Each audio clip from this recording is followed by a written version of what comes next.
Nobody's goal in life is to become an alcoholic. I mean, when you're 12, 13, 14 years old and you're looking about your future, your dreams are not to be, someday I'm going to grow up and I'm going to be a raging alcoholic. I want to ruin my life and the life of everybody around me. Can't wait. Nobody thinks like that, and nobody objectively points themselves in that direction. Unfortunately, it's a gradual step of things that happen in someone's life. And it could be a number of things. It could be a genetic disposition, could be family culture, could be peer pressure, trauma. Peer pressure is a big thing in the teenage years, but for whatever reason, once you realize you have a problem, then it is something that you have to face. Like any disease, once you discover you have a problem, well, then you need to approach it in a different way. So let's continue this conversation. It's like if you have cancer, you have breast cancer, you have stage 2 or stage 3 breast cancer, you're not going to wait next week or next month or next year to take care of it like a lot of alcoholics do. Oh, maybe it'll go away, or people around the alcoholic, if we just let it, leave it alone, we ignore it, it'll go away. No disease goes away on its own. It doesn't, it does not, that's the very nature and definition of a disease. Something has to take place in order for it to change the behavior or to change the disease itself. If you have cancer, you're going to go do chemo or radiation or anything you can to get that crap out of your body. And you have to approach alcoholism the same way. I mean, if you're in deep denial, that's a different issue. But when you're ready and you're focused and you understand you have a problem, well, you have to do everything you can. You need to go to a detox rehab for 30 days, 60, 90 days. And then once you get out and go into the real world, that's where the real work starts. Point being is you have to consciously work on yourself. Working on yourself is the only way you're going to combat this disease. You can't blame your family, your teachers, your parents, the environment, your past, your experiences in life.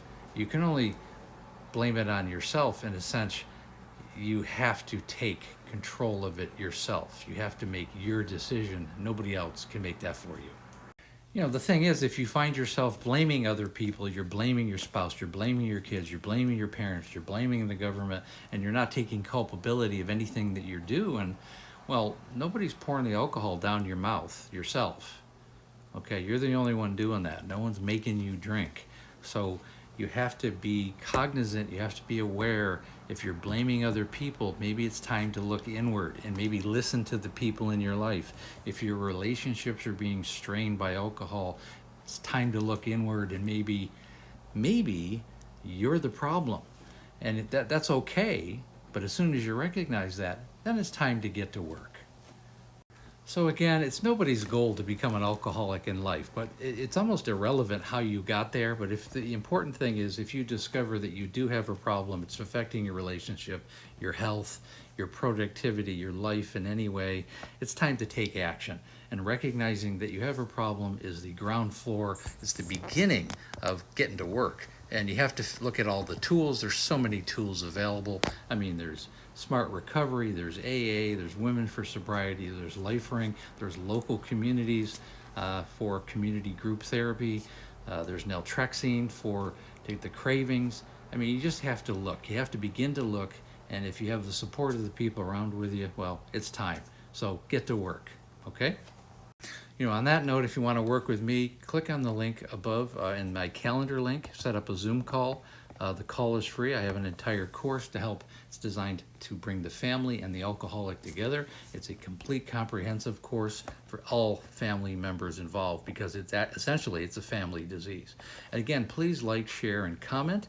And again, we have a Facebook group called Amanda, A Cautionary Tale of Alcoholism. It's become a very good support group. We talk about alcoholism and in the family and everything involved with alcoholism.